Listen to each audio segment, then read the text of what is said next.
Բարև ձեզ, մենք սկսում ենք մեր վիդեո կոնֆերանսը,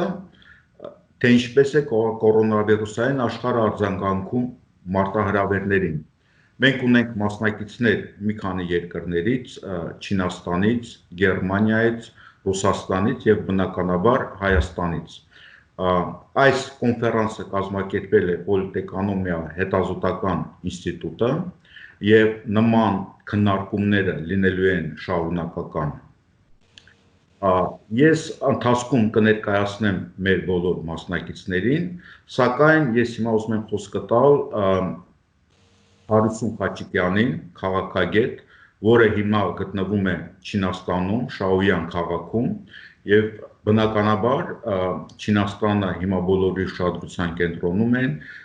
կորոնավիրուսային տեղի սկսվեց, սակայն հետո ասում են, որ հաղթահարվեց այդ ամբողջ խնդիրը եւ Չինաստանը հիմա լավագույն վիճակում է, սակայն նորից գալիս է ինֆորմացիա, որ համավարակի երկրորդ եւ երրորդ этапներն է սկսում։ Հարություն,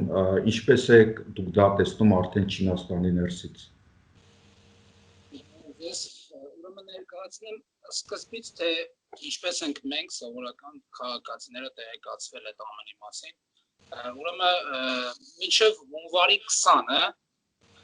Չինաստանում ամեն ինչը, բոլոր կրթական համակարգը, թե բոլոր գործարանները, ամեն ինչը աշխատել է եւ մենք հիշում ենք, որ հունվարի 23-ին միայն տեղեկացրեցին, որ փակում են Ուխան քաղաքը, մենք միայն այդ պահին 22-ին ամսի իմացել ենք, որ կա այսպիսի վարակ։ Մինչև 20-ը բոլոր կրթական համակարգերը, բոլոր գործարանները, բոլորը աշխատել են իրանց հունով։ Ամսի 23-ին իմանալով այդ ամեն ինչի մասին, մեզ տեղեկացրեցին, որ իրավունք չունեք տանից դուրս գալու, 5 օրը մեկ իրավունք ունեք տանից դուրս գալ եւ իրավունք ունի տանից դուրս գալու ընտանիքից ընդամենը 1 մարդ, այն էլ դիմակներով, պաշտպանի այլ հանդերձանքով եւ այլն եւ նաեւ կար այսպիսի հրաման, որ նայեք աշխատելու են սուպերմարկետները եւ դեղատները միայն բացառապես այդ կազմակերպությունները եւ նրանք աշխատում էին մինչեւ երեկոյան ժամը 6-ը եւ ցանկացած քաղաքացու նրանք ներս էին թողնում միայն պաշտպանիչ այդ հանդերձանքով, դիմակով, ձեռնոցներով եւ ով չէր ունենում նաեւ կային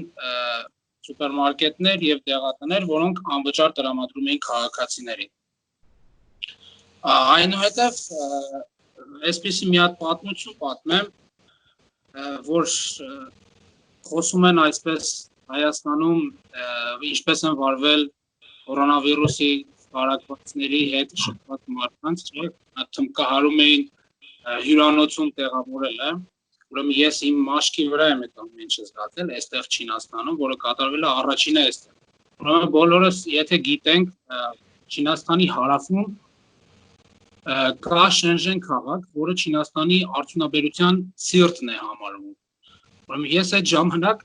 բախտի բերմամբ թե պատահմամբ հայտնվել էի այդտեղ եւ հյուրանոցում էի գտնվում։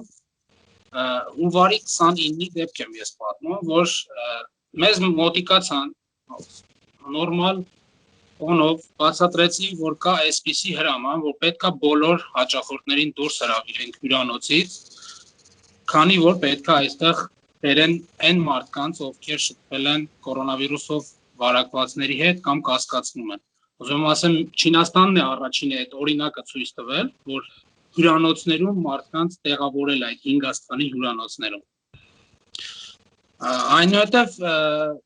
մի բան էլ նշեմ, որ Չինաստանում այդ ամենը, որ հեշտացրել է մարդկանց տանը լինելու, ակցիայից օգտվելու, Չինաստանում բոլոր ցանկացած առևտուր, ցանկացած ինչ ում մտքով կանցնի, ինչ կանցնի, դու կարող ես կատարել on-line դիրույթում, on-line առևտուրը։ Այսպես ասած, քեշ գումարի հասկացողություն այստեղ Չինաստանում չկա, առհասարակ չկա երևի մոտ 2-3% լինի։ Օրինակ ես, երբ որ օրինակ սուպերմարկետում, երբ որ քեշ գումար տաս, կարող է դիմացից թարս նայեն քեզ, այսինքն բան կա։ Ու այդ ամեն ինչը կատարվում է ընդամենը մեկ համակարգով, հեռախոսով ընդամենը, WeChat-ով, WeChat-ի այսպես ասած մեր վարչապետի չսիրած QR կոդով, սատանայի կոդով, եւ դու կներեք, իսկ ինչպես են այդ սանիտարահիգիենիկ միջոցառումները, որքանով են խիստ, որքանով եք դուք դա ձեզ վրա զգում։ Նայեք, այսպես ասեմ, օրվա մեջ 3 անգամ կոնկրետ իմ քաղաքի մասին եմ ես խոսում, համոզված եմ մնացած տեղերն էլ են եղել, օրվա մեջ 3 անգամ քաղաքը մաքրվել է քլորով կամ ժավելային ինչ-որ տենց նյութով, բոլոր շենքերը, բոլոր շինությունները օրվա մեջ 3 անգամ մաքրվել է։ Ու այսպես ու փողոցում քայլելը, նայեք, այսպես ասեմ, այդ ընթացքում մոտավորապես 20-ից 25 օր բացարձակ փողոցում այն խոցելի խումբ կա, ասում են, չէ, 60 տարեկանից բարձր մարդ դու երբեք չէին կարող հանդիպել։ Չկային, ուղղակի այդ մարդիկ դուրս չէին։ Արգելված էր իրանց առավել եւս արգելված էր դուրս ելնել։ Իսկ ինչ-որ բողոքի նյուանսներ կան, որ մարդիկ ինչ-որ ձևի դժգոհում են եւ չեն կարողանում այդ վիճակին դիմանալ։ Չի, նաեւ հաշվի առնելով Չինաստանի կառավարման մոդելը կարող ասել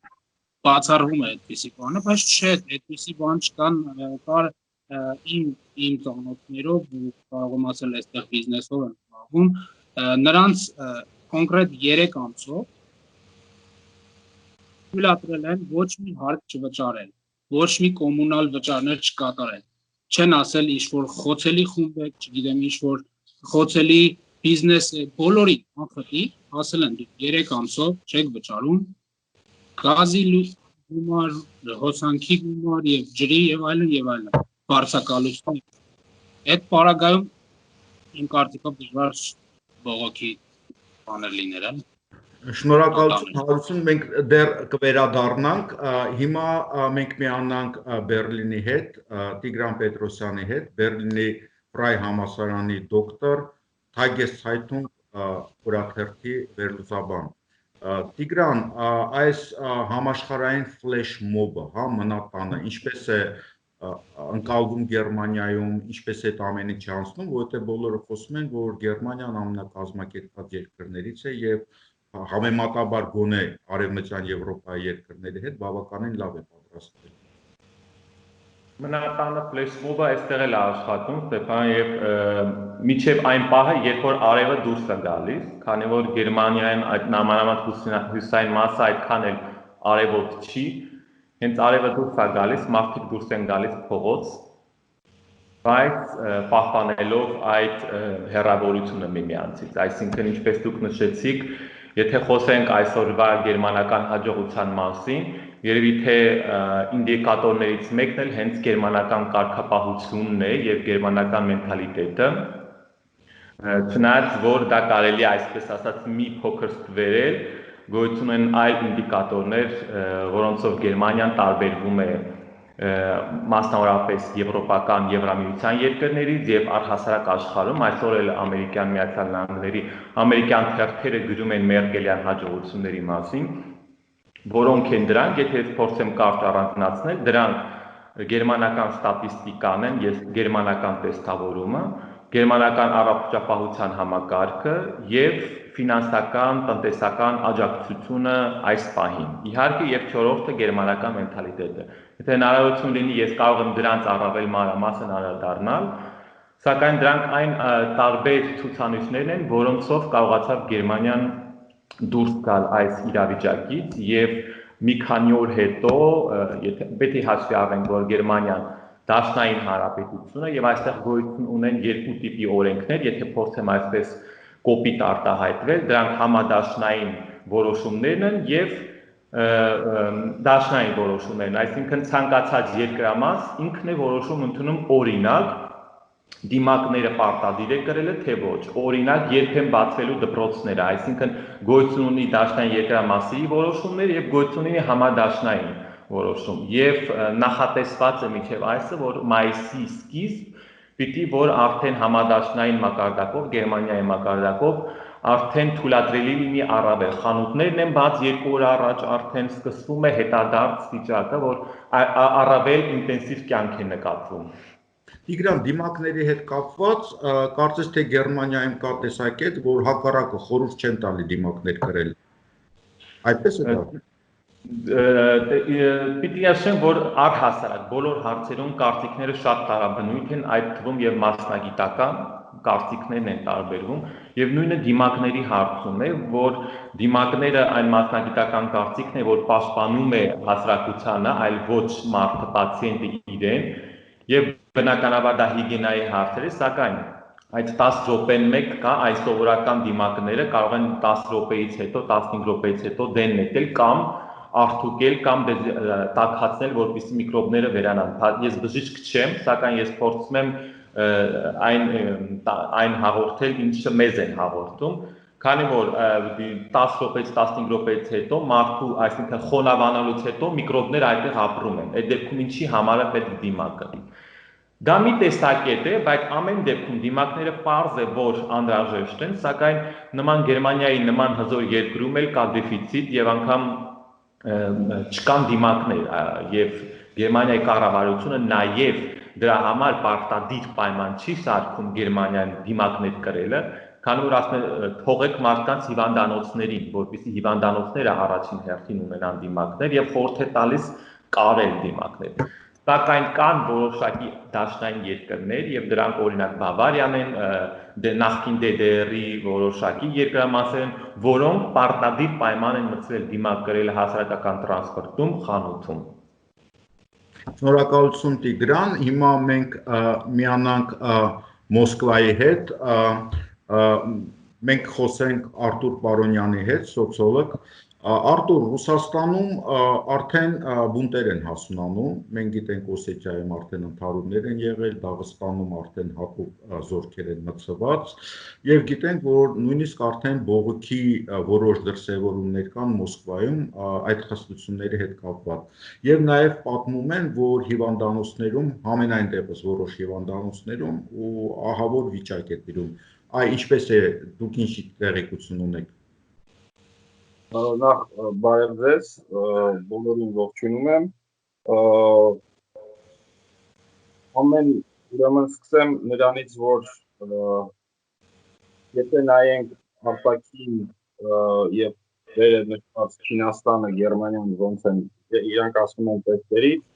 իրանք խոսում են դիմակներից, ուրեմն այս ամեն ինչը,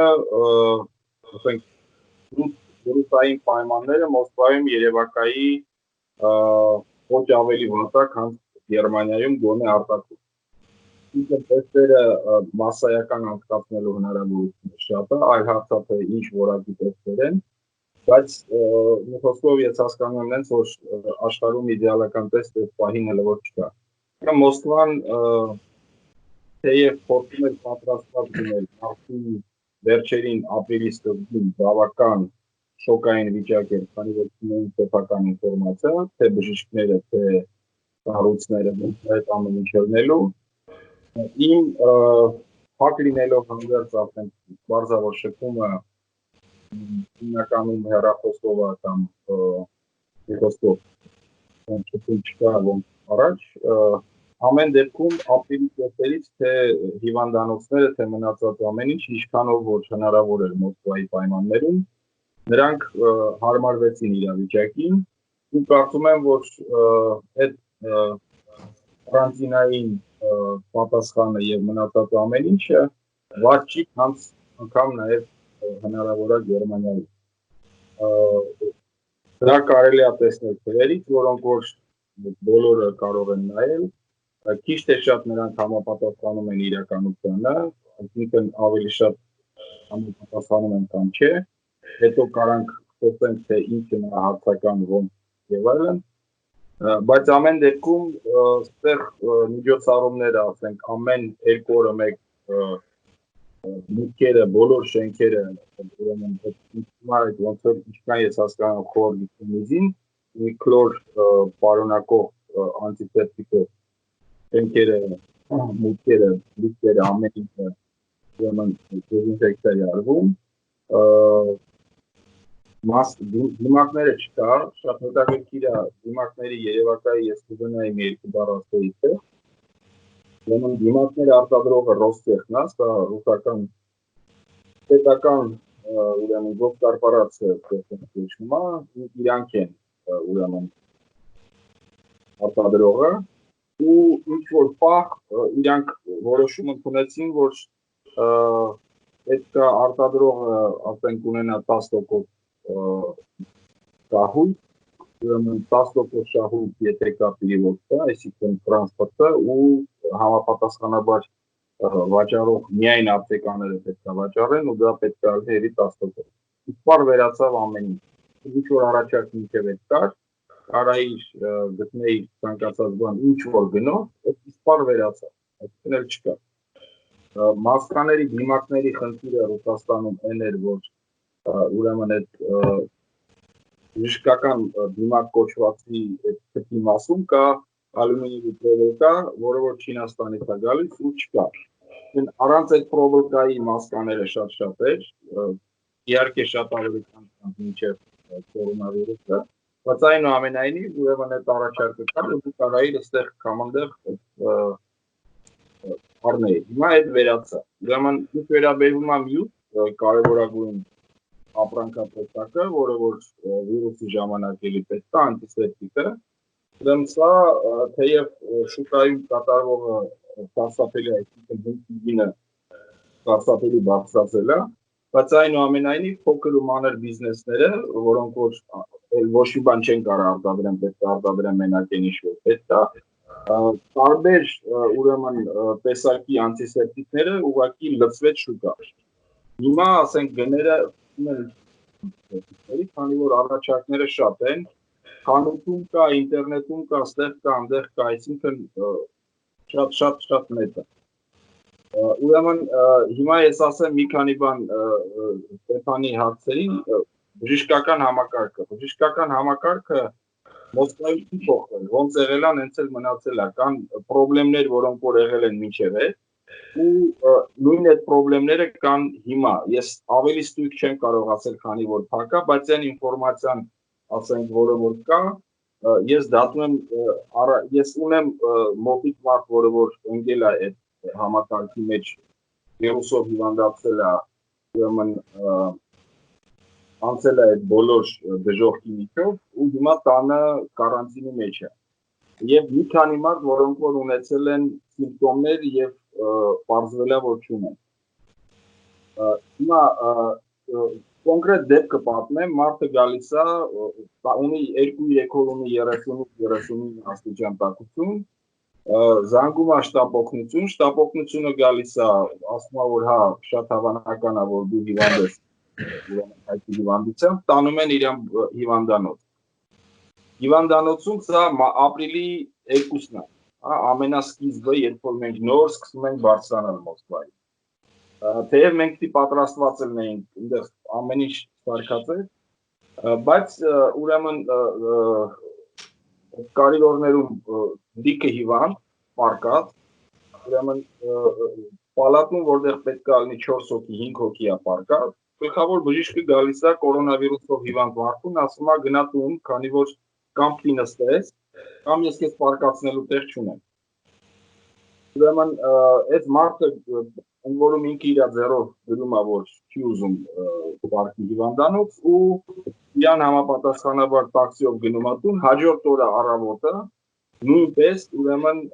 զանգում է շտապօգնությունը իրան տանում է ուրիշ հիվանդանոց ու այդ հիվանդանոցում արդեն տեղեր կան ինքը ուրեմն այնտեղ պարկում է, բժիշկներից որևէ խնդիր չկա, բժիշկները բոլորը աշխատում են շատ լավ, ինքը դժվել է, ասենք 7 օր կապելնիցա է եղել, որից հետո 2 օր այնտեղ ապակինվել է, հիմա ասենք 2 շաբաթ ինքը պետք է տանը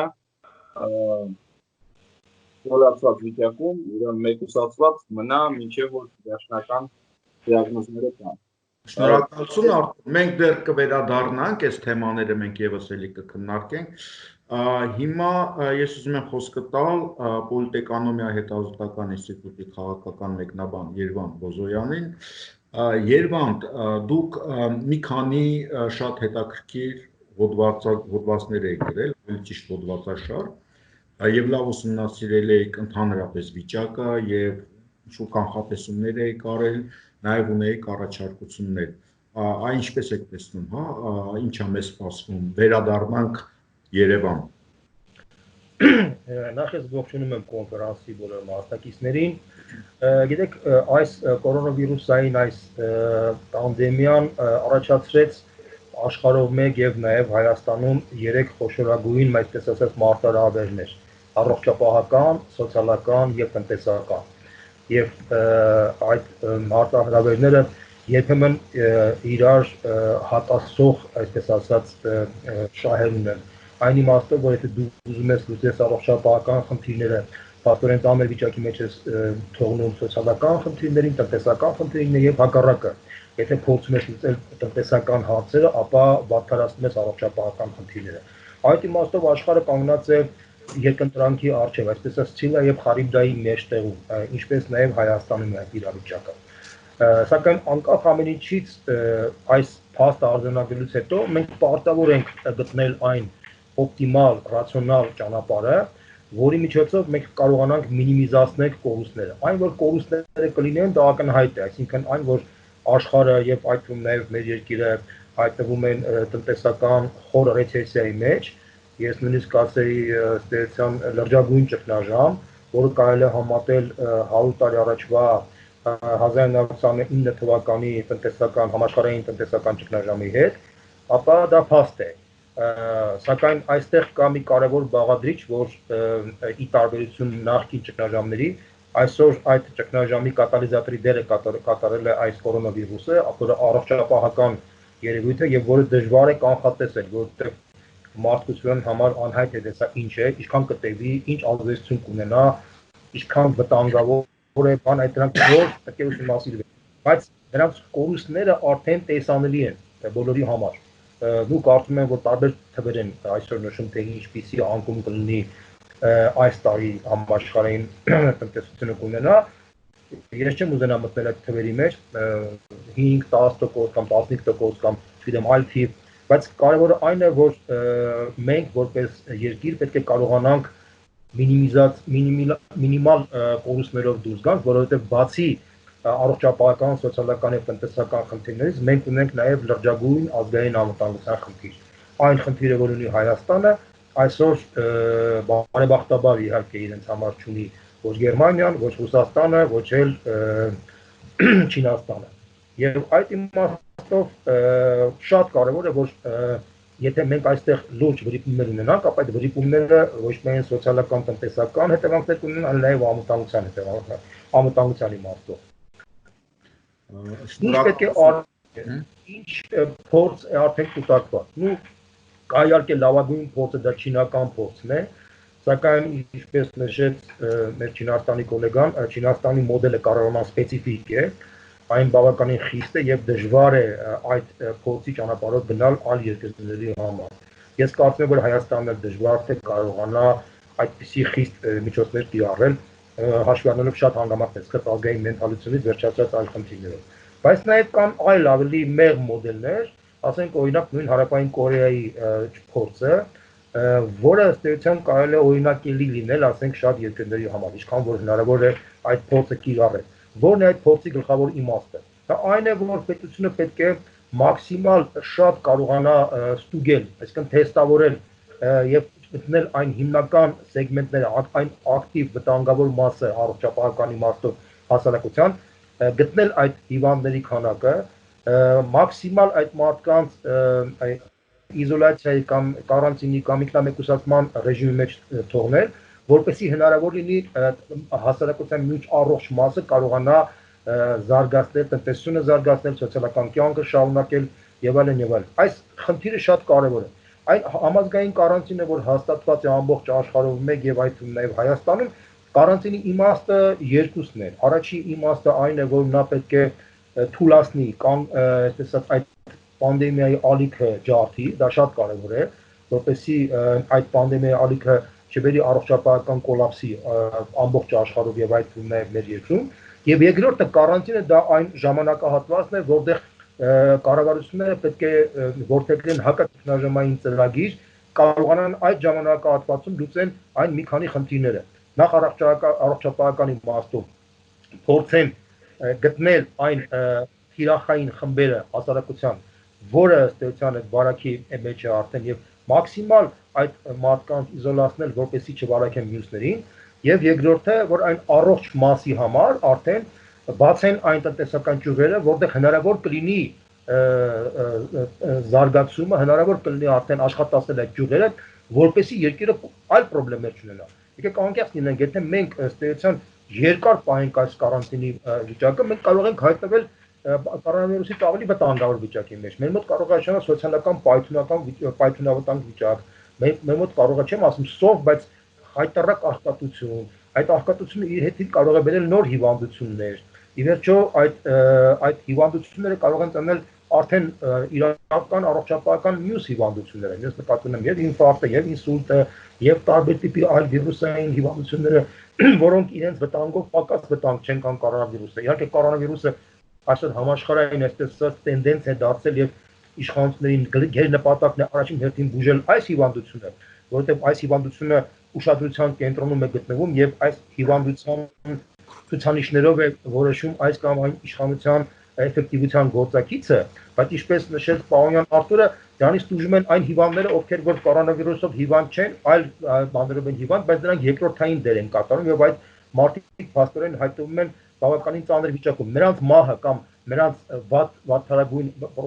չի արձանագրվում։ Քանի որ չի արձանագրվում, կառավարությունը պատասխանատվություն չի կրում։ Մինչդեռ կորոնավիրուսով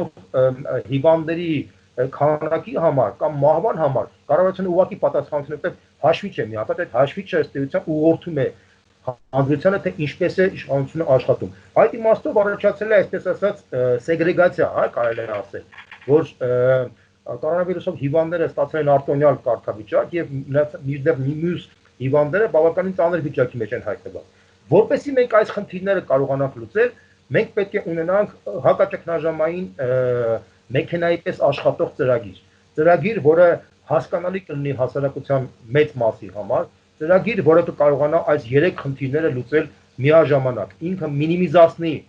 մինուսները հիվանդության իմաստով, մինիմիզացնի սոցիալական, այսպես ասած, խնդիրները եւ կարողանա մաքսիմալ սեգմենտներ աշխատացնել տնտեսության, որպեսզի տնտեսությունը չկանգնի վերջնականապես, իսկ եթե տնտեսությունը կանգնեց եւ երկիրը չունեցավ ռեսուրսներ, ապա հարց երկիրը ինչպես է լուծելու մնացած բոլոր խնդիրները բնակչության Սա վերաբերում է ոչ միայն Հայաստանին, այլ նաև Գերմանիային, Չինաստանին, Ռուսաստանին եւ այլ երկրներին։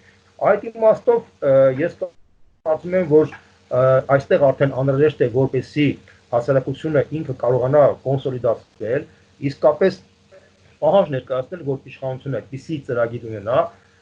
եւ զուգահեռ հաշվի առնելով այն, որ մենք մինչ այսօր Հայաստանում դեռ էկլեկտիկ քայլեր ենք տեսնում, այսինքն Ինչպես որ Հրշեջը փորձում է կրակը հանգցնել, այդպիսի քաղաքականություն է վարվում Հայաստանում, այսինքն մարդիկ գալիս է քանակը հիվանդների բուժում են, այսպես ասած խնդիրներ են լուծում, բուժում են, այսինքն օրվա խնդիրներ են լուծում, բայց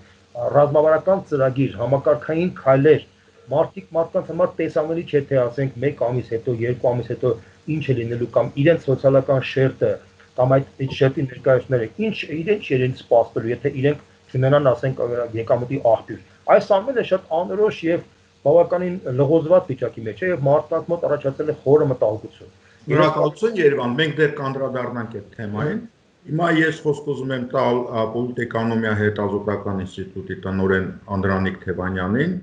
Անդրանիկ, դուք մի քանի հետաքրքիր հոդվածներ եք գրել եւ բավականին մեծ ծավալուն եւ ենթադրվում է, որ մեծ աշխատանք է արվել Եվ տնտեսական առումով եւ քաղաքական առումով, որտեղ այս համավարակը ոչ միայն հումանիտար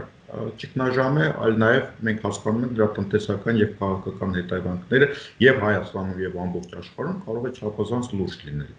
Ինչպես եք պատկերացնում։ Նախ ողջունում եմ մեր բոլոր մասնակիցներին, կարծում եմ բավական արդիական թեմա են քննարկում։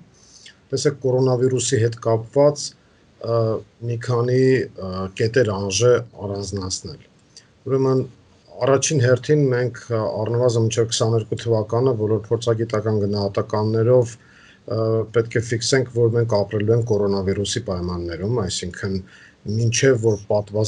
պատվաստանյութը ենթադրաբար հայտնաբերվելը կամ մինչև հասարակության բնական ճանապարհով իմունիզացված պատնեշ ձևավորելը։ Դա նշանակում է, որ մարդիկ հիվանդանում են, լավանում են, ձեռք են բերում որոշակի իմունային համակարգ։ Սա մինչև 22 թվականը կտևի։ Հիմա առաջանում է հարց, իսկ ինչ արժե կորոնավիրուսը, այսինքն որքան ենք մենք վճարելու դրա համար, որքան թանկ կամ էժան է այն նստելու։ Տարբեր հաշվարկներ կան, իհարկե միջազգային կառույցները, Bloomberg-ը, JP Morgan-ը եւ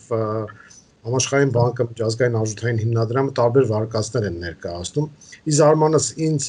միջազգային արժութային հիմնադրամն ու Համաշխարհային բանկը բավականին լավատեսական սցենար են ներկայացնում, մասնավորապես Հայաստանի համար։ Իսկ ահա մասնավոր փորձագիտական կազմակերպությունները հնարավորինս ավելի մոտ իրականությանը հաշվարկվում է, որ 5.5 տրիլիոն դոլար կարող է աշխարհը կորցնել մինչև 22 թվականի, իսկ աշխարհի համախառն ներքին արդյունքը 85 տրիլիոն դոլարի կարգի է։ Եվ ահա հաշվարկվում է նաև, որ մենք յուրաքանչյուր կարանտինային աշխատանքային օրվա համար կորցնում ենք համախառն ներքին արդյունքի 0.3%-ը, դա աշխարհի մակարդակով մոտավորապես 265 միլիարդ դոլար է կազմում օրական։ Եթե սա պրոյեկտ են հայկական միջավայրի վրա միջինացված ցուցանիշով, ապա մեր ինստիտուտը հաշվարկել է, որ մենք կորցնում ենք մոտավորապես օրական 40.5 միլիոն դոլար մեր հնայի։ Մեր հնան 13.5 միլիարդ դոլար է, եւ օրական 40.5 միլիարդ դոլարով մենք այս 2 ամսվա, եթե մենք վերցնենք լավագույն սցենարը, որ 2 ամիս է տևում այս արտակարգ դերությունը, 60 օր հանում ենք ոչ աշխատանքային օրերը, եւ այսինքն 44-ն ենք ստանում եւ բազմապատկում ենք թվի, ստացվում է, որ մենք այս տարի ամենալավատեսական սցենարով դոլարային հաշվարկով այլ հավասար պայմաններում կարող ենք կորցնել մեր հնայի ավելի քան 13%-ը։ Իսկ սա շատ լուրջ թիվ է, եթե սրան գումարում ենք նաև այն, որ այս տարի փաստորեն մենք արտագնա աշխատանքի մեկնողների խնդրեմ ենք ունենալու, հատկապես Ռուսաստան, քանի որ այնտեղ էլ է փակ եւ մարդիկ նույնիսկ հետ չեն կարողանում գալ եւ ցավով պետք է արձանագրեմ, որ Դամադեդովայի պատմությունը ցույց է տալիս, թե ինչպիսի որակ է ապահովում Հայաստանի կառավարությունը իր քաղաքացիների անվտանգության համար, ովքեր դրսում են։ Հաշվի առնելով այն, որ այս տարի զբոսաշրջությունը բավական լուրջ խնդիրների է հանդիպելու, ու նաև հաշվի առնելով այն, որ համաշխարհային տնտեսության անկման պայմաններում պղնձի ու մոլիբդենի նկատմամբ պահանջարկը այդքան էլ բարձր չի լինի, այսինքն կազդի գների վրա, իսկ դա մեր տարադրամային ներհոսքի հիմնական ուղղություններից մեկն է, մենք ստանալու ենք Հայաստանում բավական լուրջ խնդիրներ եւ ընդհանուր մինչեւ համախառն ներքին արդյունքի 20%-անոց անկում։ Ես հիշեցնեմ ուղղակի, որ 2008-9 թվականի միջազգային տնտեսական ճգնաժամի պայմաններում, երբ որ աշխարհը այսքան փակ չէր եւ աշխարհում ազատ միջոցներ էլ կային այդ ընթացքում, մեր տնտեսությունը արձանագրել է 14.4% տնտեսական անկում դրամական տեսքով, իսկ դոլարային տեսքով շատ ավելի լուրջ, որովհետև դրամը արժեզրկվեց։ Սա ինչ է նշանակում։ Սա նշանակում է, որ Հայաստանին անհրաժեշտ է, ինչպես պարոն Բոզյանն էլ ճիշտ նշեց, անհրաժեշտ է հակաճգնաժամային քաղաքականություն, դրա փորձերից մեկը, այսպես ասած, դրա մոդելներից մեկը ես ներկայացրել էի ձեր հիշատակած հոդվածում, հակաճգնաժամային քաղաքականության համար մեզ անհրաժեշտ է առողջապահական ոլորտի գործողություններից զատ, որի լավագույն մոդելներից մեկը ես կարծում եմ հարավկորեականն է այդուհանդերձ, քանի որ մենք կանխարգելիչ փուլը շատ վատ ենք արել, այսինքն Թայվանի օրինակը չենք վերցրել, մենք պետք է գոնե տեստավորման եւ այլ համակարգերի միջոցով փորձենք մեղմել հնարավոր տարածումը վարակի, որպեսզի կոլապսի չի ենթարկենք առողջապահական համակարգը եւ հնարավորություն տանք զուգահեռաբար նաեւ տնտեսությունը շնչի։ Հետևաբար հակաճգնաժամային ծրագիրը իր մեջ պետք է ներառի հետեւյալ բաղադրիչները։ Առաջինը, ուրեմն մենք պետք է առողջապահական համակարգը իրոք էս հակակորոնավիրուսային քաղաքականությունը արդյունավետ դարձնենք։ Ես ցավոք սրտի դա չեմ նկատում Հայաստանի իշխանությունների մոտ, շատ թափթփված հեղեղուկ պատկեր է եւ համակարգված գործողություններ չկան, ավելի շատ ուրիշ շեշտադրումներ են դրվում եւ այս օրերին մենք տեսնում ենք, երբ որ կան խնդիրներ բազմաթիվ, երկրի ղեկավարությունը լրիվ այլ հարցերով է ուզում զբաղեցնել հասարակությանը։ Երկրորդը ուրեմն շատ կարևոր է, որպեսզի մենք ունենանք սոցիալ-տնտեսական ճգնաժամը հաղթահարելու հակաճգնաժամային քաղաքականություն։ որպեսզի մենք չկորցնենք մեր համախառներքին արդյունքի այն մասը, բավական լուրջ գումարներ է պետք ներդնել։ Կառավարությունը խոսում է, որ ինքը 150 միլիարդ դրամի չափ, այսինքն մոտավորապես 300 միլիոն դոլար է պատրաստում հակաճգնաժամային քաղաքականության համար։ Ես կարծում եմ դա շատ չնչին գումար է եւ փոշիանալու են այդ գումարները, շատերն են դժգոհ մնալու եւ ըստ էության չի իրականացվելու այն քաղաքականությունը, որի նպատակը լինելու է մեղմել սոցիալ-տնտեսական խնդիրը։ Մեր հաշվարկներով համախառն ներքին արդյունքի մոտ 10%-ը պետք է ներդնել տնտեսության մեջ, գումարներ ներարկել, իսկ դա 13 միլիարդ դոլարի 10%, ասենք գալիս է արդեն 1.3 միլիարդ դոլար, եւ պետք է ընդունել մի սկզբունք, համաձայն որի Հայաստանի բոլոր քաղաքացիները ուղղակի կամ անուղղակի աջակցություն պետք է ստանան այդ ծրագրերից։ Իսկ դրա համար գումարներ են պետք։ Հիմա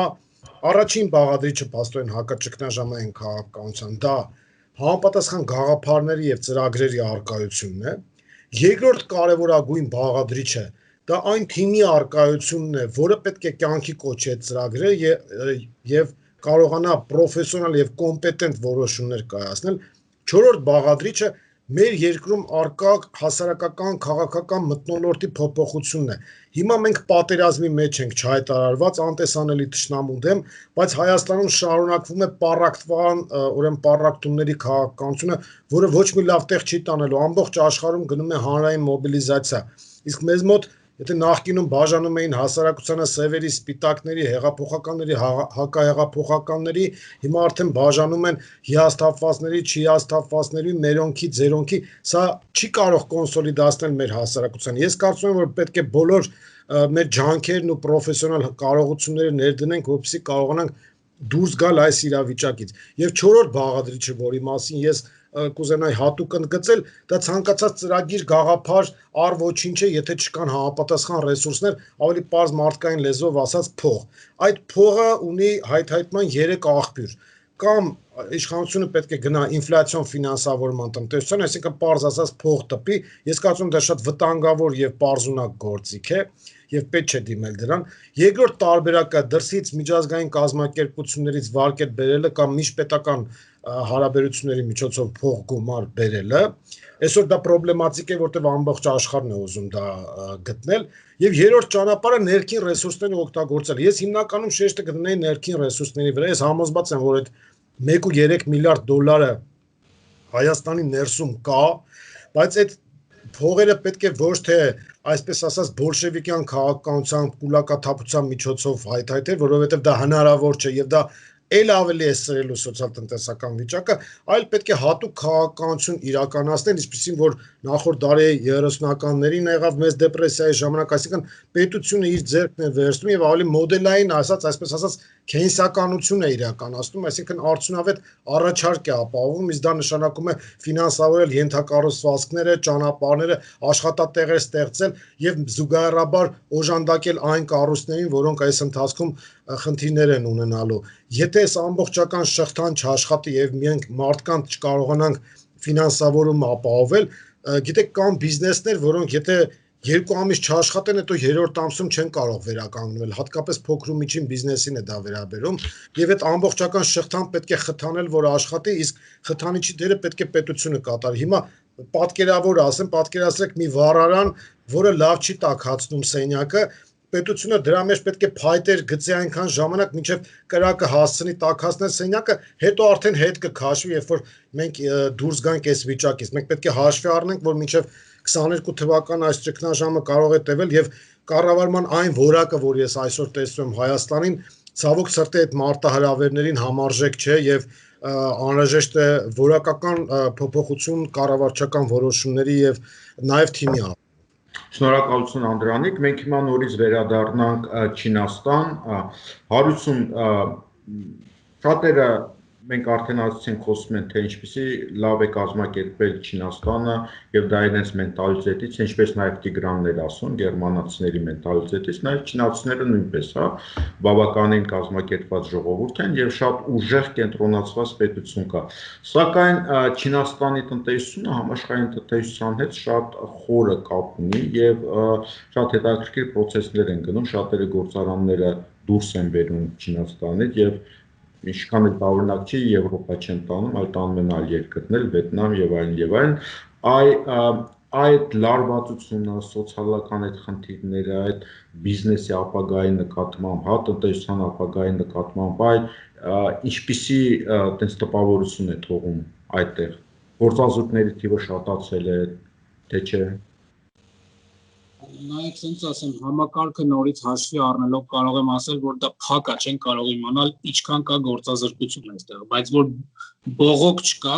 փողոցներում բողոք չկա, մինչ այս դեպքերը բոլոր խանութները, բիզնեսները այս պահին բոլորը անխտիր բաց են, աշխատում են, չկա սննկացած խանութ, բիզնես, չգիտեմ, կամ տուրիստական ինչ-որ կազմակերպություն, ես որ չեմ նկատում քաղաքում։ Մեկ օրինակ ասեմ, բիզնեսի խթանման առումով, ինչը արեց Չինաստանը, բոլորս էլ լսել ենք այն դեպքը, որ մեկ շաբաթում, 10 օրում, որ Չինաստանը ինչպես 1500-անոց, 2000 ոյկաներով, այսպես ասած, հիվանդանոցներ սարքեց, պատրաստեց, ուրեմն մի դեպք ասեմ, նորից Շենժեն քաղաքի մասին եմ խոսում, որը իսկապես հենց Չինաստանի սիրտն է համարվում արդյունաբերական, ուրեմն այնտեղ կա BYD կազմակերպություն, գործարան, BYD, որը ստեղծում է մեքենաներ, Հայաստանում էլ կա այդ մեքենաները, գիտենք, մեքենաներ, կոմպյուտերներ, հեռախոսներ եւ դրանց հետ կապված ինչ-որ սարքեր, մասեր։ Ուրեմն ընդամենը 3 օրում մեքենաներ ստեղծող այդ կազմակերպությունը հոսքագծեր տեղադրելով ընդամենը 3 օրում վերածվել է սովորական դիմակ արտադրող գործարանի։ Ընդամենը 3 օրում։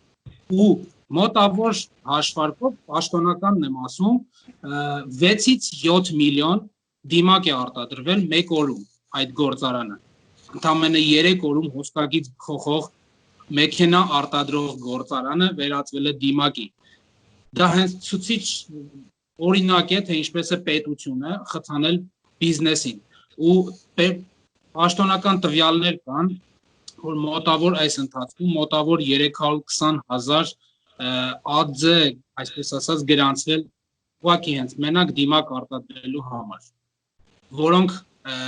կրկնեմ 2 ամսով, պաշտոնական 2 ամսով նրանք ազատված են, հենց մենակ դիմակն եմ ասում, ազատված են հարկ վճարելուց։ Իրենց ասել են մի բան, վճարեք աշխատակիցների աշխատավարձները, հետևեք սանիտարական ինչ-որ կանոններին եւ այլն, մենակ արտադրեք այդ դիմակները։ Այսօր Չինաստանը, հենց մենակ Չինաստանը ներսի համար չէ, դրսի այլ պետություններին մատակարարելու համար օրական 120 միլիոն դիմակ է արտադրում, որը ընդամենը այստեղ ներսում երբեք չի արտադրվել օրական այդքան դիմակ։ Ընդամենը արտադրվել է մինչ կորոնավիրուսային դեպքերը արտադրվել է 10-ից 12 միլիոն։ Հենց սա ցույց է տալիս, թե պետությունը բիզնեսին ինչպես է խթանում։ Շնորհակալություն Հարություն։ Իմիջիայլոց Գերմանիայում նույնպես սպասում են, թե դիմակները երբ Չինաստանից կուղարկեն, Գերմանիայի նման զարգացած ես կազմակերպված երկրի մասին է խոսքը։ Տիգրան, դուք այս ընթացքում, այս համավարակի ընթացքում եղել եք ոչ միայն Գերմանիայում, այլ համավարակը դիմավորել եք Պորտուգալիայում, եւ Պորտուգալիան հայտնի չի իր որպես կազմակերպված երկիր, հա, բայց այնուամենայնիվ, որքան դուք ասել եք ինձ, երբ որ մենք խոսում ենք, որ այնտեղ վիճակը համեմատած Արևմտյան Եվրոպայի հետ բավականին լավ է։ Ինչպես է այնտեղ ձեր տվյալները եւ նաեւ Գերմանիայում ինչպիսի տնտեսության հետ կապված ինչպիսի խոսակցություններ են գնում։ Քանի որ ես Պորտուգալիա եւ Գերմանիա այդ երկրների արանքում եմ եւ սիրտս ավելի ցավում է Պորտուգալիայի համար, ասել որ Աստված մի արարծե հանկարծ վիրուսը վարակը հասնի այնտեղ, իմանալով որ այդ երկիրը չի կարող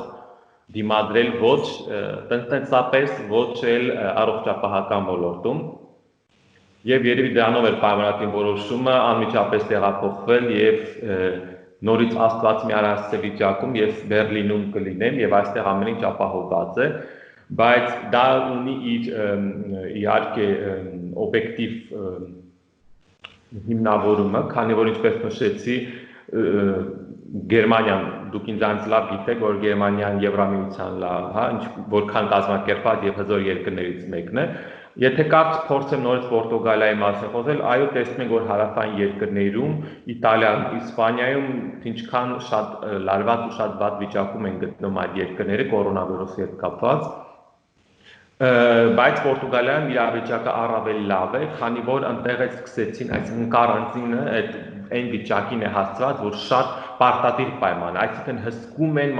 մարդիկ իրենք վախից, այսինքն ավելի շատ վախը կա, որ տներից դուրս չգալ, որպեսզի հանկարծ վարակը չհասնի Պորտուգալիա, այսինքն սահմաններ փակել, վարակը զուտ կարանտինի շնորհիվ է, որ պահվում է այսօր Պորտուգալիայում այդ վիճակը։ Եվ նշենք, որ նաև նույն Գերմանիայում, որտեղից եկավ ալիքը եկավ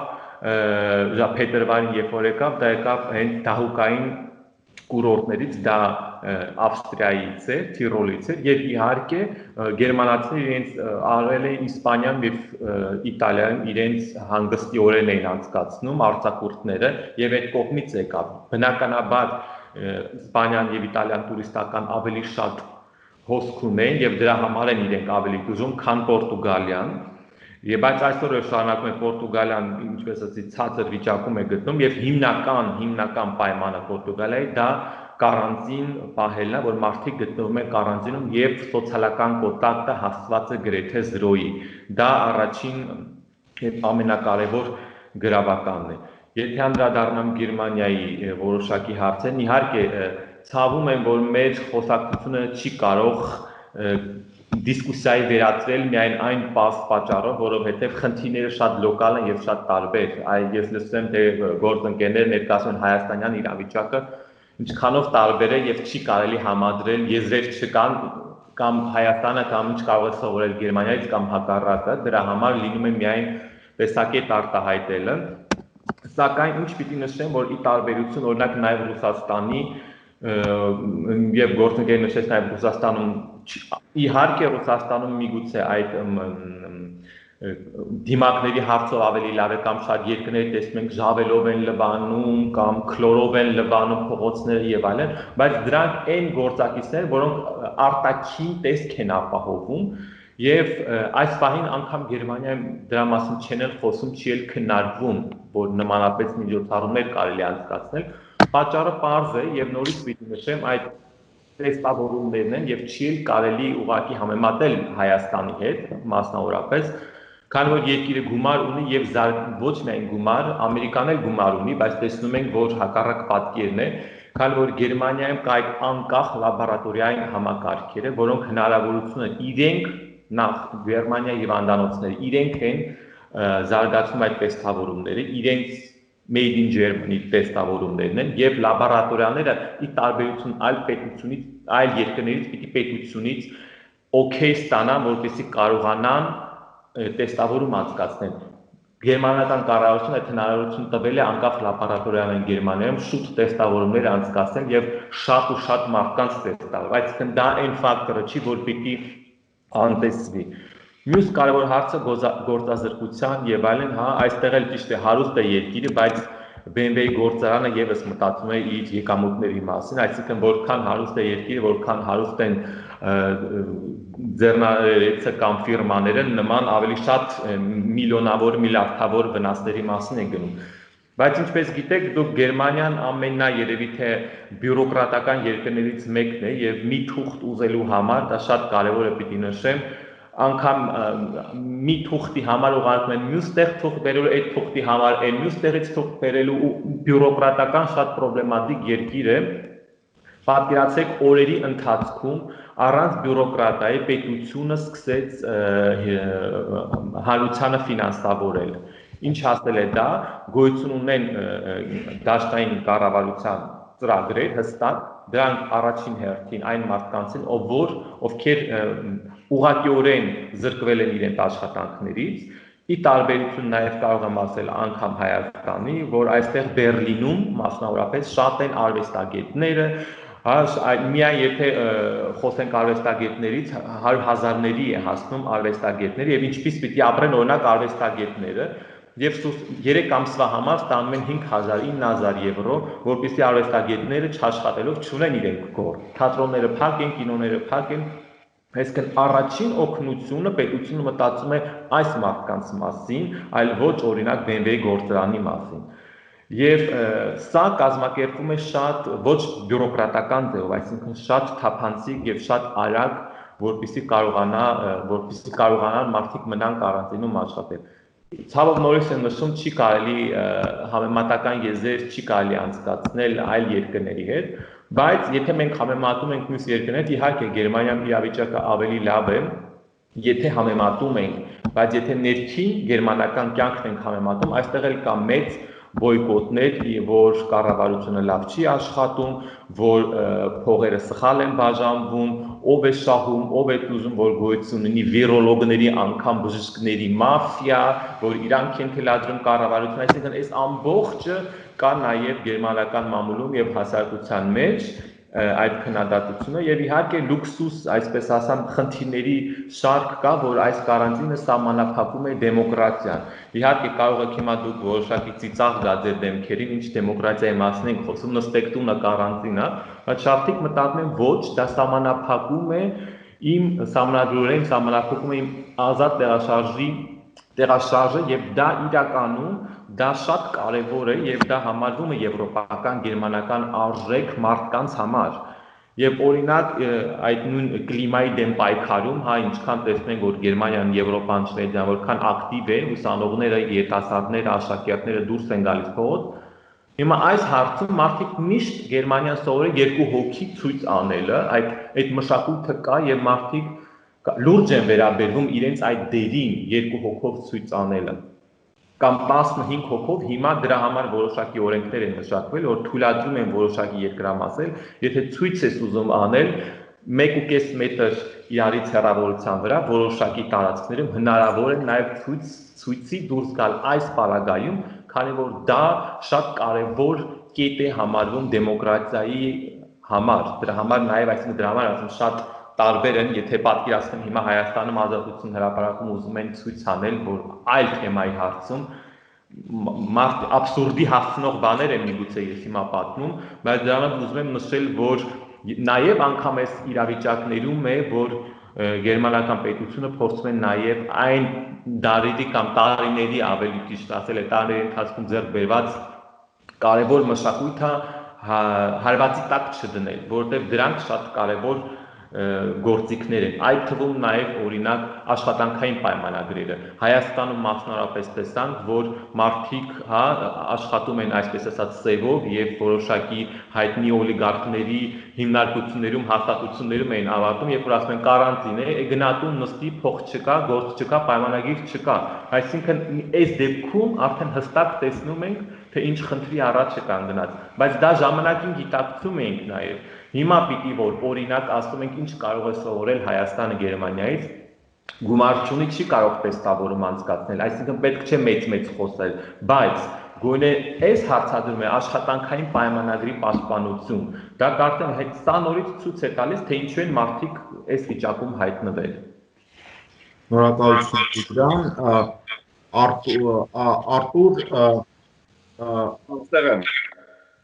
Արտուր կապի մեջ։ Արտուր, մենք խոսեցինք Տիգրանի հետ այդ բյուրոկրատական մեքենան, Ռուսաստանում նույնպես բավականին հատկապես վերջերս ուժեղացվել է այդ բյուրոկրատական մեքենան եւ այս տնտեսական պահը, որտեղ շատ մարդիկ աշխատանքները կորցնում են եւ ապագայի նկատմամբ կա շատ մեծ անվստահություն, այդ Ռուսաստանում ինչպես է։ Ուրեմն ես նշեցի առողջապահական մասը, չգիտեմ ինչքանով հաջող,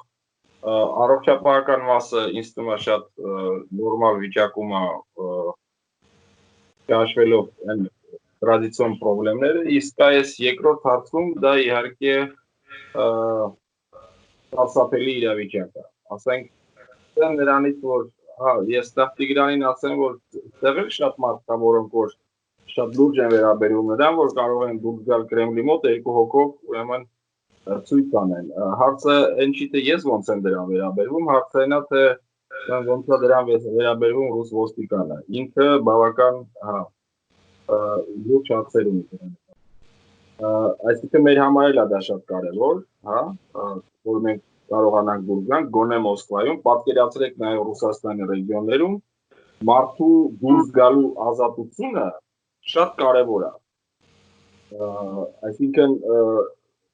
տրադիցիաները հնարավոր է ուրիշ են, բայց ես էլ եմ ուզում ազատ ման գալ։ Ուրիշ բան, որ ըստեղ իհարկե պետությունը այլ է, ու մոտենանք սոցիալական հարցերին, ուղղակի անհասկանալի ուրեմն ռեակցիա կա պետության կողմից, հատկապես Մոսկվայում, որը 70-80%-ն է ուրեմն պանդեմիայի Ռուսաստանում, մանր ու միջին բիզնեսի նկատմամբ։ Ուրեմն 3 շոկոլադնիցա ցանցը հայտնեց, որ 340 սրճարանից 120-ն է թողնելու, մնացածը փակում է։ Սա ուրեմն հետևեց նրան, որ այս տարբեր ուրեմն ասոցիացիաներով, բաներով աղաչում գրում խնդրում էին կառավարությանը, որ ինչ որ ձևով, եթե չեն ուզում արտակարգ իրավիճակ մտցնեն, ապա գոնե ինչ որ ձևով անեն այնպես, որ մեղմացնեն բիզնեսի իրավիճակը այս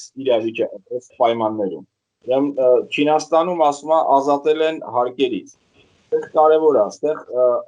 ոչ թե ազատում են հարկերից, հա, այլ ասում են կանիկուլ, այսինքն ես դիմուծեմ այդ հարկը, բայց հետո այն պայմաններում, երբ որ բիզնեսը չի աշխատում, ինքը կարա այս հիմա չմուծի հարկերը, իսկ հետո մուծի, պտի։ Ուրեմն արենդայի ուրեմն խնդիրները չի լուծվում, այդ ուրեմն 50%-ը դրա պետական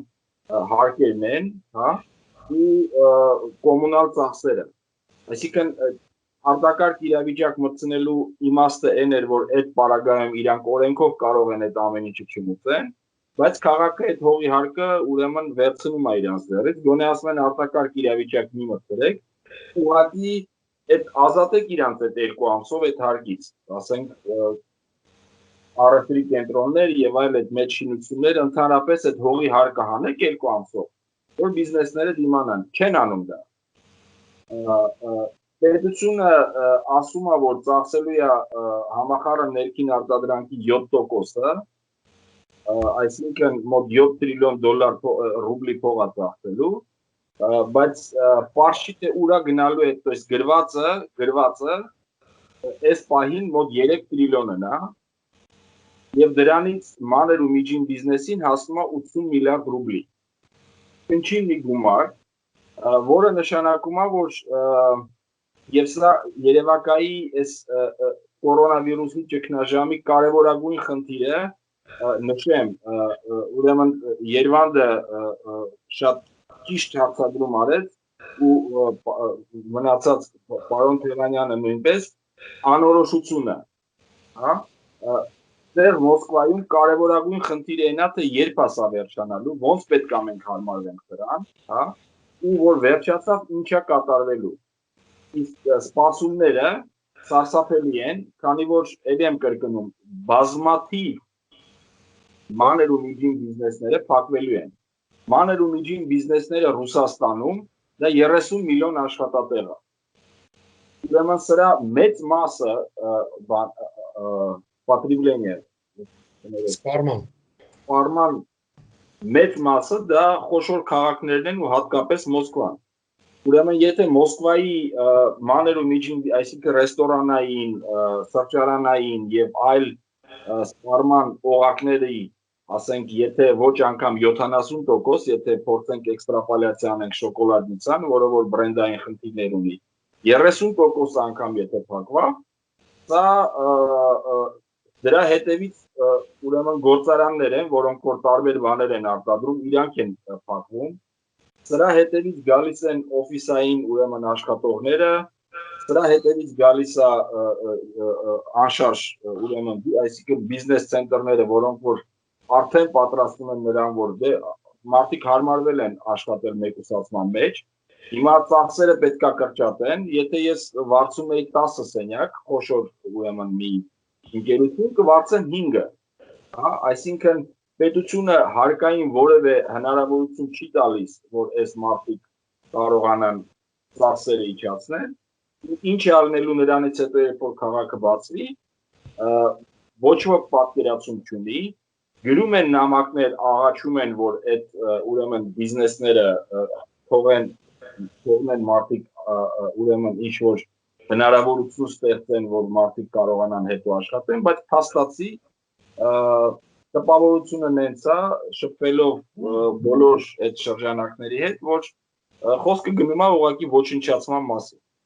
Օգնում են միայն ուրեմն խոշոր Տիգրանի ասած BMW-ների։ Շնորհակալություն Արտուր, Երևան մենք անցում կատարեցինք արդեն տնտեսությանը եւ ինչ հետևանքներ դա կարող է ունենալ, ինչ կանխատեսումներ կան եւ մենք չենք կարող չխոսել Հայաստանի մասին, առավել եւս եւ Հայաստանը իր խնդիրները մի կողմ դրած, բայց այդ ամեն ինչը այսպես թե այնպես նույնպես մեր վրա անդրադառնալու է։ Կներեք Ստեփան ջան, ես ուղղակի կապը ասեմ, որ այս նշանակում է, որ Մոսկվայի տնտեսությունը ու դրա հետևից մնացած Ռուսաստանի տնտեսությունը սարսափելի անկում է ապրելու, ու կարծում եմ սա շատ կարևոր է Հայաստանի համար նաև, որ հաշվի առնեն, թե ինչ, այսինքն առաջի հերթին դուրս են գցելու այն մարդկանց, որոնք որ տեղացի չեն, հա։ Շատ պարզ ասել են, որ մենք աշխատատեղները քչացել է, ուրեմն կներեք своим не хватает։ Սա եղել է վերջի տասնամյակի մեջ մի քանի անգամ։ Կարծում եմ, որ Հայաստանի ղեկավարները եւ մարդիկ, որոնք որոշում են ընդունում, պարտավոր են սա հաշվի առնելու, քանի որ աշխատատեղերը կտրուկ նվազելու է։ Խոսքը գնում է նրա մասին, որ Ռուսաստանը ստանում է երկու սարսափելի ուժեղ հարված, բացի դրանից նաև նավթի գներն են, որոնք որ չեն կայունանում, եւ միայն նավթի գների կորուստից 2 տրիլիոն ռուբլին այս պահին գնալու է մենակ այդ գնի կոմպենսացիային։ Ռուսաստանի տնտեսական իրավիճակը շատ մեծ հարցեր է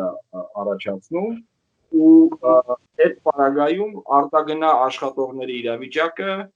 ու սենց ասեմ, այդ գործերի քանակությունը սեզոնային կրճատվելու է, քանի որ ինչ որ ձևով փորձեն գործկորցրած մարդկանց գործի դասավորել։ Դա կարծեմ շատ կարևոր է նաև պարագայում Հայաստանում։ Երևանդ Հայաստանի առումով մենք ինչ եք սպասում տնտեսական առումով եւ բնականաբար տնտեսական խնդիրները դա արդեն հումանիտար խնդիրներ է եւ դա ի վերջո նաեւ քաղաքական խնդիրներ է։ Տեսեք, ես Ստեփան, մի շատ կարևոր խնդրի վրա ուզում եմ ուշադրություն դարձնեմ։ Մեր գոլեգան Չինաստանից հարցնում է նշեց, որ հսկայական գործարան 3 օրվա ընթացքում ինքը վերապրոֆիլարվեց իր արտադրությունը եւ սկսեց արդեն դիմակներ արտադրել։ Ուրեմն ընդամենը մարտ ամսվա ընթացքում պաշտոնական տվյալներով Չինաստանը միայն վաճառել է 1.5 միլիարդ դոլարի դիմակ։ Միայն մարտ ամսվա ընթացքում։ Բացի այդ Չինաստանը այսօր վարում է այսպես կոչված դիմակային քաղաքականություն։ Դուք գիտեք, որ աշխարհում ինքը բոլոր երկրներին օգնություն է տալիս եւ օգնությամբ ինքը փաստացի ինքը իր գերտերության այսպես ասած դիրքերն է ամրապնդում։ Սա ինչա ցույց տալիս, որ հսկայական Չինաստանը կարողանում այսպիսի ղեկավարություն ունի, որ կարողանում է 3 օրվա ընթացքում ընկերությունը թույլ տալ, որ ընկերությունը ըստ էության կարողանա վերափոխի իր արտադրություն եւ դիմակներ արտադրի, որտեղ այդպիսի պահանջ կա այսօր աշխարհում։ Հիմա Հայաստանը ի տարբերություն Չինաստանի, Գերմանիայի, Ռուսաստանի փոքր երկիր է։ Հասկանալի է, որ փոքր երկիրը ունի իր դրական մասը այն իմաստով, որ ավելի ճկուն որոշումներ կարող կայացնի, ավելի արագ որոշումներ։ Իհարկե մենք չենք կարող Գերմանիայի պես արտադրություն ունենալ։ Իհարկե մենք չենք կարող Չինաստանի մակարդակի հզորություն ունենալ։ Միանշանակ է, բայց մենք օրինակ կարող ենք ասենք իշխանությունը կարող է այսպիսի քաղաքականություն, խրախուսել այնպիսի քաղաքականություն վարել, որպեսզի Հայաստանը կարողանար դիմակ արտահանող երկիր դառնալ, որը շատ պահանջարկված է այսօր ամբողջ աշխարհում, այդ թվում է Ռուսաստանում, Ռուսաստանի հարավը, Վրաստանը, առնվազն իր կոմունիկացիաների, տրանսպորտային բաների իմաստով Հայաստանի կողմից ըստ էության այդ դիմակների արտահանումը շատ ավելի մենք կարող ենք զգալիորեն այս ճգնաժամային պայմաններում մենք որոշակի խնդիրներ կարող ենք լուծել։ Սա շատ կարևոր է, ես նույնպես եմ կրկնում, Հայաստանը որպես փոքր երկիր, որպես ճկուն երկիր, մարդիկ էլ աշխատասեր ժողովուրդ են, ես կարծում եմ, որ դա շատ արագ հնարավոր է դա իրականացնել։ Ես կարծում եմ, որ այսպիսի խնդիրները լուծելու համար շատ մեծ ջանքեր էլ պետք չէ։ Պետք է ուղղակիորեն քաղաքական կամք եւ պրոֆեսիոնալ ունակություն հակաճգնաժամային պայմաններում աշխատելու համար։ Ես մի ռեպլիկ եմ ուզում նշեի Տիգրանին, որ նշում էր, որ գիտեք Գերմանիայի պես երկիրը այդպեսի թույլ է տալիս իր համար այդպեսի տեստերի քանակ, որը իրեն թույլ չի կարող տալ այլ երկրներում։ Ես կարծում եմ, որ թեստավորումը դա կարևորագույն խնդիրներից է այս առողջապահական համակարգի համար։ Առանց թեստավորման, massայական թեստավորման, խոսել առողջապահական խնդիրի լուծման ուղղակի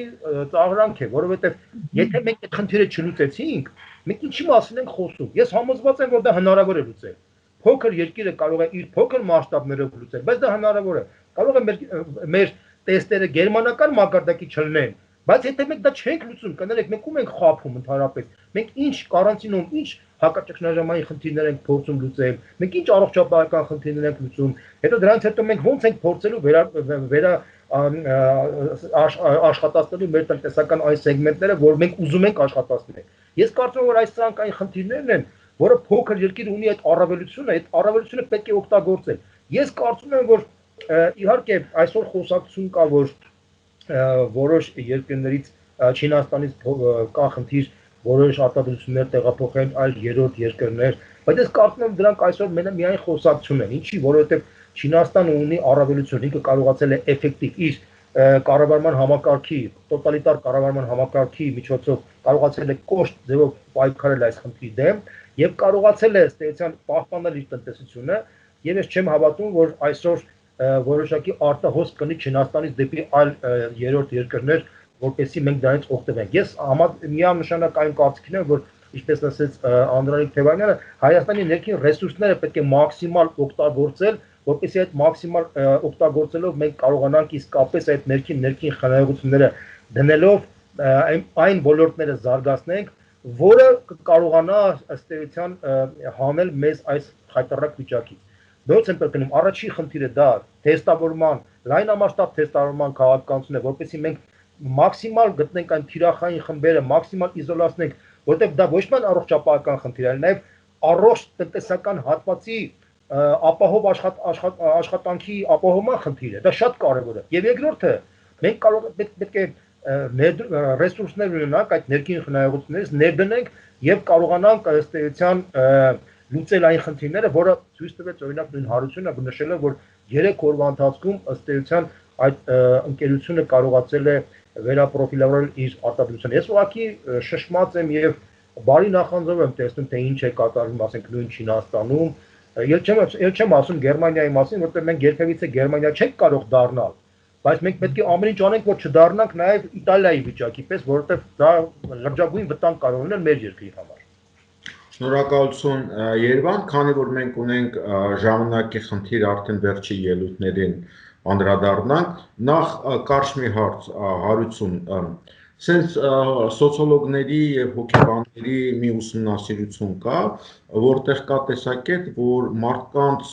4 կամ մեծ քանակությամբ մարդկանց մասին է խոսքը, 4 կամ 6 շաբաթ բնակարաններ մստեյցան տնային կալանքի ենթարկելուց հետո մարդկանց մոտ հոգեբանական խնդիրներ են առաջանում, անտարբերություն, ապաթիա եւ ոնց որ արդեն իրենք սկսում են ինքնաբուխ դուրս գալ, հա, այդ տնային կալանքի վիճակից, բայց մենք գիտենք, որ չինացիները շատ յուրահատուկ ժողովուրդ են, հա, այդտեղ էլ է իրանց համբերությունը անսահման, հա, թե իրենք նույնպես ինչ-որ առումով մեզ նման են։ Це կարող եմ ասել, նայեք գերմանացու նման չինացին կարգապատ չի, ես կարամ հաստատեմ, բայց նրանք ենթարկվելու միգուցե իրենց տարիների այս կառավարման համակարգը դեր ունի, այդ պարտադիր ենթարկվելու փորձը կա նրանք, նաև այդ դիմակների կան մարդիկ, որ ասում են դիմակ են կրում, չենք կարում կրել, նրանք սովոր են, նրանց մեջ այսպիսի մի մենտալիտետ կա նաև, որ եթե դու հիվանդ ես, կապ չունի այս հիմա թե միջև այս, եթե դու հիվանդ ես, դրանք սովորություն ունեն դիմակ կրելու։ Ուղղակի դա սոցիալական պատասխանատվություն է իմ հասկանալով, որ նա հիվանդ է, նա դիմակ է կրում եւ որպեսի չվարակի մնացածին։ Մի ռեպլիկ անեմ այս իմ ասած օրինակը գործարանի, որ Հայաստանը ասում են այդպիսի բան չի կարող անել։ Նայեք, ես խոսացի մի գործարանի մասին, որը արտադրում է մեքենա, որը բացարձակ կապ չունի դիմակի հետ, բայց Հայաստանում կան տեքստիլ ֆաբրիկաներ, որը շատ հեշտությամբ կարող են վերածել դիմակ արտադրող, չգիտեմ, ձեռնոցներ արտադրող, հագուստ արտադրող գործարանի, հետևելով կանոնների։ Այդ մեր իմացած սիրելի գործարար կա, որի թաքցնում էին, չէ, որ այդ տարածման կենտրոնը դարձավ այդ մի գործարան կա, չէ, Երևանում, որ թաքցնում են, հեշտությամբ այդ գործարանը ուղղակի թեստավորելով այդ մարդկանց, ես չեմ ասում, այստեղ ուղղակի ասել են, գիտեք, գնացեք եւ արտադրեք, չէ, պետությունը Չինաստանում իդեպ նշեմ, մինչեւ այս պահը թեստավորում կատարվել է անվճար։ Մինչև այս պահ կապ չունի դու կլինես Չինաստանի քաղաքացի, դե ոչ, Չինաստանում եթե դու կարիք ունես, թեստավորում են նրանք անվճար։ Իդեպ ասեմ իմ տեղեկություններով, որը իմ իմանալով հավաստի են, թեստավորման այդ որ ասում են հնարավոր չի թանկ է կամ եւ այլն բաներ, թեստավորումը մոտավորապես արժի 2000-ից 2500 դրամ այդ թեստը Չինաստանում, որի համար ես ինչքան գիտեմ Հայաստանում նույնիսկ խոսակցություններ են պատտվում, որ 20-25 հազար գումար են ուզում մարդու համար, որ ինքը գնա տեստավորվի։ Այսքան բան կա, տեստավորման գործարան մասնավոր 1500 ռուբլից 2500 ռուբլի մասնավոր տեստեր արժեն։ Ինչպես չլսեցի։ Դա դրամով ինչքան է կազմում արդեն դրա դեպ։ Դե այդ ռուբլով ասեմ, որ դա կազմում է մոտ 20-ից մինչև $40 ամենաթանկը։ Հասկանում։ Շնորհակալություն, ես նորից հիշեցնեմ, որ այս կոնֆերանսը կազմակերպել է Պոլիտէկոնոմիա հետազոտական ինստիտուտը եւ վերջի խոսքը տանք ինստիտուտի տնօրեն Անդրանիկ Թևանյանին։ Այ Անդրանիկ, մենք սկսեցինք համավարակից, բայց մեր կամքից անկախ նույնիսկ երևի ինչ-որ առումով մենք հասկանում ենք, որ տնտեսական վնասները եւ իրենց հումանիտար վտանգավորության առումով կարող են լինել անհամաչափ նույնիսկ այս համավարակին եւ դրա ազդեցությունը կարող է շատ սարսափելի լինել եւ ոչ միայն տնտեսության առումով, այլ գործազուրկների բարիս բուն իմաստով արդեն շատ երկրներում խոսում են բարենային ճգնաժամի մասի, դուք ինչ եք մտածում դրա մասին։ Տեսեք, այս համավարակը հարվածում է հիմնականում թույլ կառավարություններին եւ նրանց թույլ տեղերին, պետական համակարգերի թույլ տեղերին։ Տարածված տեսակետի համաձայն կորոնավիրուսը չի սիրում պոպուլիստ, ոչ կոմպետենտ եւ ոչ պրոֆեսիոնալ կառավարություններին եւ բացահայտում է նրանց բոլոր թույլ կողմերը։ Հիմա այս առումով աշխարհում տարբեր մոդելներ կան կանխարգելման, լավ, վատ օրինակների մեր մասնակիցներն են նկատեցին, որ Հայաստանը կարող է նաև տարածաշրջանային Իտալիայի կամ Իսպանիայի վերածվել, եթե այս համակարգը լավ չգործի, ինչպես կանխարգելման, այնպես էլ ռիսկերի կառավարման եւ հետագայում նաև տնտեսության առումով, որպեսզի մենք կարողանանք խուսափել խնդիրներից, Երևանը ճիշտ էր նշում թեստերի համակարգի ներդրումը, մենք եթե խոսում ենք Հարավային Կորեայի օրինակից, այնտեղ սկզբնական փուլում 1 միլիոն բնակչի հաշվարկով 5200 տեստավորում էր իրականացվում, հետագայում այդ համակարգը ընդլայնվեց եւ հիմա 1 միլիոն բնակչի հաշվարկով Կորեայում կա արդեն 11000-ից ավել տեստավորում, այնտեղ նույնիսկ փողոցներում դրված են համակարգերը տեստավորման եւ այսպես կոչված rapid տեստերի միջոցով կարող է ոչ 100% ճշգրտությամբ, բայց որոշակի քանակ բացահայտվում է եւ դրա արդյունքում պետությունը կարողանում է թիրախային տեստավորում իրականացնել, բացահայտել օջախները եւ ճիշտ կներ, որպեսզի Հայաստանում էլ այդ համակարգը ներդրվեր 1 միլիոն բնակչի հաշվարկով, հիմա մեզ մոտ նույնիսկ ես պայն թվերն եմ նայում, մեզ մոտ տեստավորման թվերը Ցավոք չեն անցնում այն անհրաժեշտ մակարդակը, որը կարողանանք ապահովել օջախները բացահայտելու առումով։ Բացահայտումից զատ մենք պետք է կարողանանք նաև թիրախային խմբերին ապահովել, դա տարիք ունեցող մարդիկ են եւ հասարակական լայն շփում ունեցող համակարգերը, խանութներ, բանկեր եւ այլն, այս մարդկանց պետք է տեստավորում իրականացնել պարբերաբար եւ որպեսզի նրանք վարակի տարածման աղբյուր չդառնան, բայց վերադառնալով տնտեսական քաղաքականություն, ես ասեմ, մինչև Հայաստանի տնտեսության մեջ ռեալ գումար չմտնի, այսինքն մենք մեր ներքին պոտենցիալը չօգտագործենք, մենք չենք կարողանա տնտեսական կոլապսից խուսափել։ Մենք պետք է հաշվի առնենք, որ Հայաստանի տնտեսությունը փոքր ու բաց էր նախկինում, հիմա փոքր ու կիսաբաց է։ Մեզ համար ես պետք է ասեմ, որ ի ուրախություն մեզ այդ ԵԱՏՄ-ի տարածքում տրանսպորտային կոմունիկացիաների համակարգը որոշվել է չփակել, ինչպես որ մեր գործընկերները նշեցին, մենք տարբեր հնարավորություններ ունենք նոր շուկաներ գրավելու։ Ռուսաստանում եւ ԵԱՏՄ երկրներում, ինչու՞ չէ նաեւ հարևան Վրաստանում ոչ միայն դիմակների, այլ նաեւ այլ շուկաներ են բացել Իսպանիայի, Իտալիայի եւ ընդհանրապես Եվրոմիության անդամ երկրների հետ որոշակի տնտեսական սահմանափակումների պատճառով այս կարանտինային ռեժիմի, այդտեղ մենք կարող ենք որոշակի շուկայական սեգմենտներ վերցնել եւ կարողանալ ապահովել մեր կենսագործունեությունը եւ ամենակարևորը Հայաստանի ներսում տեսեք մենք բրենդային ոլորտներ ունեինք զարգացած, որը մեր համար մրցակցային առավելություն էր ապահովում։ Դա օրինակ սննդի, հասարակական սննդի սպասարկման ռեստորանների եւ այլների ոլորտն էր, բավական զարգացած էր, հիմա իրանք լուրջ ճգնաժամի առաջ են կանգնելու։ Ես կարծում եմ պետությունը այստեղ հստակ գործողություն ունի իրականացնելու։ Երկրորդը туриզմի ոլորտն էր։ Туриզմի հետ կապված նույնպես խնդիրներ կա, այս տարի ու կեսվա ընթացքում մենք պետք է մաքսիմալ խթանենք ներքին туриզմը, իհարկե եթե այս վիճակից կարողանանք դուրս գալ։ Եվ շատ կարևոր բան պետք է հաշվի առնենք մենք։ Ուրեմն ամռանը որոշակի եղանակային պայմանների փոփոխության արդյունքում ըստ մասնագետների կորոնավիրուսի հետ տարածման տեմպը կարող է նվազել, բայց ինքը կարող է նվազել, բայց չվերանալ։ Մենք պետք է պատրաստ լինենք նաև աշնանը նոր բռնկումների եւ հաշվի առնենք, որ լավագույն դեպքում պատվաստանյութը կարող է հայտնաբերվել 1 տարվա ընթացքում։